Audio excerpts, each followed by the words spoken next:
भारत माता की।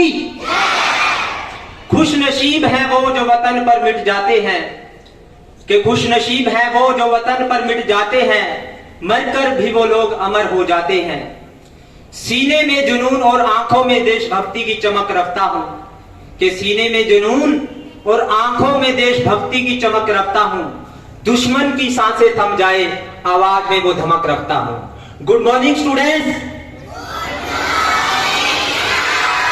बेटा, आज शहीद आजम गरम दल के नेता सरदार भगत सिंह का जन्मदिन है, और मैं आप लोगों से चाहूंगा कि आप भी उतनी ही गर्म आवाज में गुड मॉर्निंग विश करें।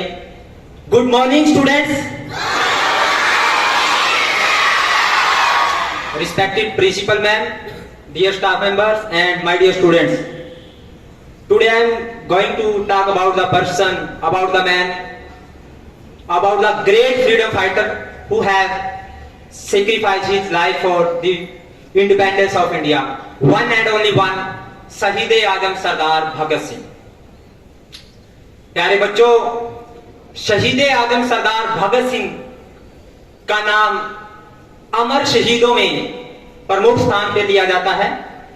इनका जन्म 28 सितंबर 1907 को पंजाब प्रांत के लायलपुर जिले के बंगा गांव में हुआ था, जो आजकल पाकिस्तान में स्थित है। इनका परिवार एक देशभक्त सिख परिवार था। सिख परिवार से ये संबंध रखते थे। इनके पिताजी का नाम सरदार किशन सिंह जी व माताजी का नाम श्रीमती विद्यावती कौर था। इनके परिवार पर आर्य समाज व महर्षि दयानंद जी का बहुत गहरा प्रभाव था। इसे संयोग ही कहेंगे। जब इनका जन्म हुआ, इनके जन्म के समय इनके पिता सरदार किशन सिंह जी व इनके दो चाचा अजीत सिंह जी व स्वर्ण सिंह जी अंग्रेजों के खिलाफ होने के कारण जेल में बंद थे, और जिस दिन इनका जन्म हुआ उसी दिन वे जेल से रिहा हुए थे। तो इनकी दादी जी ने दोहरी खुशी होने के कारण इनका नाम भागोवाला रखा, जो बाद में कन्वर्ट होकर के भगत सिंह के नाम से प्रचलित हो गया। प्यारे बच्चों, भगत सिंह बचपन से ही बहुत ज्यादा बहादुर थे, लीडर थे, साहसी थे। वे इतने बहादुर थे कि उनसे बड़ी उम्र के बच्चे भी उनसे खौफ खाते थे, उनसे डरते थे। एक बार सरदार भगत सिंह जी अपने पिताजी के साथ खेत में जाते हैं और पिताजी को कहते हैं, पिताजी आप खेत में क्या करते हो? तो उनके पिताजी कहते हैं, बेटा हम खेत में बीज बोते हैं, जिससे फसल पैदा होती है और इससे हमारे पास बहुत सारा अनाज हो जाता है। तो पलटकर भगत सिंह जी कहते हैं कि पिताजी आप खेत में बंदूकें क्यों नहीं बो लेते? इससे हमारे पास बहुत सारी बंदूकें होगी, जिससे हम अंग्रेजों का डटकर सामना करेंगे और उनको मार गिराएंगे। तो यह बात सुनकर उनके पिताजी बहुत ज्यादा आश्चर्यचकित होते हैं, हैरान होते हैं, लेकिन अंदर ही अंदर मन ही मन में वे बड़े खुश होते हैं। वे इस चीज को सोच करके खुश होते हैं कि उनके बेटे के अंदर देशभक्ति की भावना पनप रही है। तो यहां से हम कह सकते हैं कि उनके परिवार में देशभक्ति की भावना किस तरह से कूट कूट कर भरी हुई थी। प्यारे बच्चों, 2-3 घटनाएं थी जिन्होंने सरदार भगत सिंह को के मन को झकझोर करके रख दिया था। पहली घटना थी जब 13 अप्रैल 1919 को हमारे देश के युवक, हमारे देश के नौजवान जलियांवाला बाग में अंग्रेजी रोलेट एक्ट था, उसका विरोध करने के लिए वहां पे जनसभा बनाए हुए थे। तो वहां पर अंग्रेज ऑफिसर जनरल डायर ने निहत्थे लोगों पर गोलियां चलवा दी थी, जिससे हमारे हजारों की संख्या में जो भारतीय नागरिक थे वो शहीद हुए थे और हजारों की संख्या में वहां पे घायल हुए थे। जब भगत सिंह जी को इस बात का पता चला तो वो पैदल ही 20 किलोमीटर घटना स्थल पर पहुंच जाते हैं और वहां पर जाकर खून से सनी हुई मिट्टी की मुट्ठी भर के अपने घर ले आते हैं और प्रण करते हैं, जब तक मैं इस खून का बदला ना ले लूं तब तक मैं चैन से नहीं बैठूंगा। उसके बाद जलियांवाला बाग के बाद गांधी जी ने असहयोग आंदोलन की शुरुआत की 1 अगस्त 1920 को, जिसके अनुसार हमें अंग्रेजी हुकूमत का किसी भी तरह से सहयोग नहीं करना था। मींस जो सरकारी नौकर थे उन्होंने नौकरियां छोड़ देनी थी, जो स्कूलों में पढ़ रहे थे, सरकारी स्कूल में पढ़ने वाले बच्चे थे उन्होंने स्कूल छोड़ देने थे, और जो विदेशों से आए हुए कपड़े थे उनको जला देना था।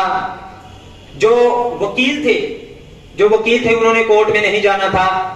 तो ऐसा इसलिए था कि गांधी जी का ये विचार था कि अगर हम इस तरह से अंग्रेजों का बहिष्कार करते हैं असहयोग आंदोलन का अपना करके, तो अंग्रेज यहां से तंग आकर विद इन 1 ईयर 1 साल के अंदर ही यहां से बोरी बिस्तर बांधकर चले जाएंगे।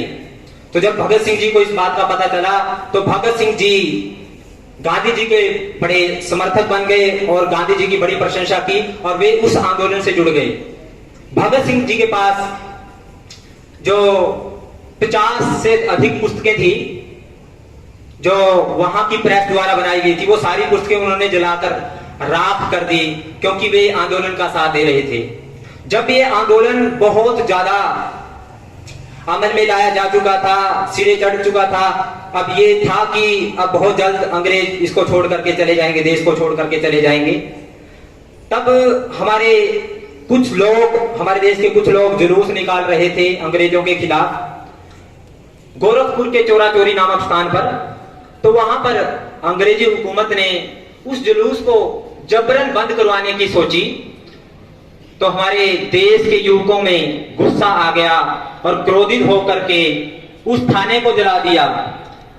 जैसे ही थाना जला तो वहां पे इसके साथ साथ थानेदार व कुछ वहां के सिपाही जल गए। जब गांधी जी को इस बात का पता चला तो वे स्तब्ध रह गए और उन्होंने ये कहकर असहयोग आंदोलन वापस ले लिया कि अभी हमारा देश पूरी तरह से आजाद नहीं है।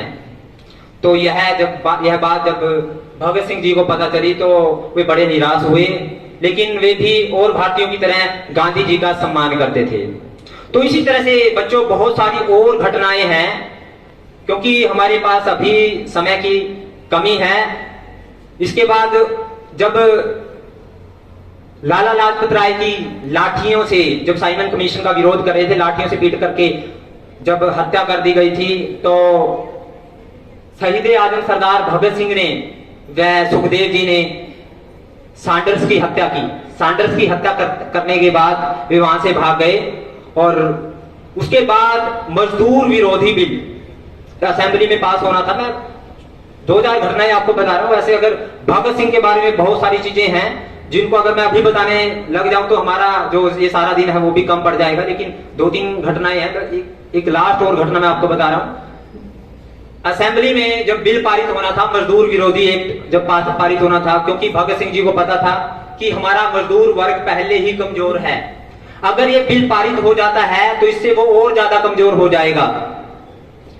तो भगत सिंह ने वह उसके साथी बुटकेश्वर दास ने असेंबली में बम फेंका, असेंबली के बाहर बम फेंका, जिससे जान माल का नुकसान न हो, लेकिन अंग्रेजों को यह पता चल जाए कि हम इस बिल का पुनर्जोर विरोध कर रहे हैं। अंग्रेजों को यह दिखाने के लिए कि इस बिल का पूरी तरह से हमारी जो भारतीय हैं वो इसका विरोध कर रहे हैं, तो उन्होंने असेंबली के बाहर बम फेंका और वहां पर नारे लगाने स्टार्ट किए, इंकलाब जिंदाबाद, इंकलाब जिंदाबाद और साम्राज्यवाद मुर्दाबाद, और अंग्रेजों का आत्मसमर्पण कर दिया।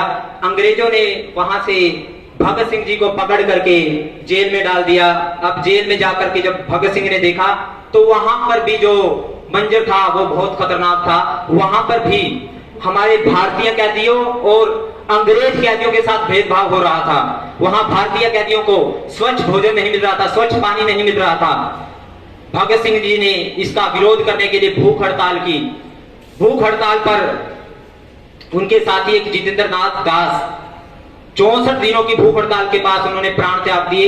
उसके बाद अंग्रेजों ने भगत सिंह की भूख हड़ताल को तुड़वाने के लिए उन पर बर्फ की सीढ़ियों पर लिटा करके कोड़ों की बरसात की।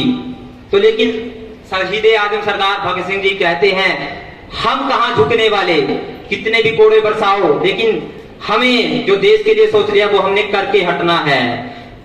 सर कटा सकते हैं लेकिन सर झुका सकते नहीं, अपनी आजादी को हम हरगिज मिटा सकते नहीं। तो ऐसे थे हमारे शहीद आजम सरदार भगत सिंह। वैसे कहने के लिए बहुत सारी बातें हैं, लेकिन अब मैं इस स्पीच का अंत करना चाहूंगा। हमारे भगत सिंह, हमारे जो क्रांतिकारी नेता थे, उनके सपनों का भारत कैसा था माय डियर स्टूडेंट्स? उनके सपनों का भारत ऐसा था, आज हम गुलामी की बेड़ियों से आजाद हैं, लेकिन जो उनके सपनों का भारत था वो ऐसा था जहां पर एक भाईचारा कायम हो, लोगों के अंदर ऊंच नीच का भेदभाव ना हो, धर्म जात सबसे ऊपर उठकर देश के बारे में सोचे, ऐसा था उनका भारत। लेकिन दूसरी तरफ आज हम गुलामी की बेड़ियों से आजाद है। हमारे देश के अंदर आज भी ऊंच नीच का भेदभाव है, करप्शन के साथ साथ हम दहेज प्रथा के साथ साथ ये भ्रूण हत्या, तो इस तरह के हमारे देश में और बहुत सारी बुराइयां हैं जिनको अगर हम दूर कर लेते हैं, अगर असलियत में हम इन बुराइयों को दूर कर लेते हैं तो हम वही भारत देने में कामयाब हो जाएंगे जैसा हमारे देशभक्तों ने संजोया था, अपने सपनों में संजोया था। तो अंत में मैं एक शेर के साथ अपनी स्पीच का एंड करना चाहूंगा। इन हवाओं को बताए रखना, रोशनी होगी चिरागों को जलाए रखना। इन हवाओं को बताए रखना, रोशनी होगी चिरागों को जलाए रखना। लहू देकर की है हिफाजत हमने, लहू देकर की है हिफाजत हमने। इस तिरंगे को हमेशा दिल में बसाए रखना, इस तिरंगे को हमेशा दिल में बसाए रखना। इन्हीं शब्दों के साथ आप सभी बच्चों का बहुत बहुत धन्यवाद। Thank you very much.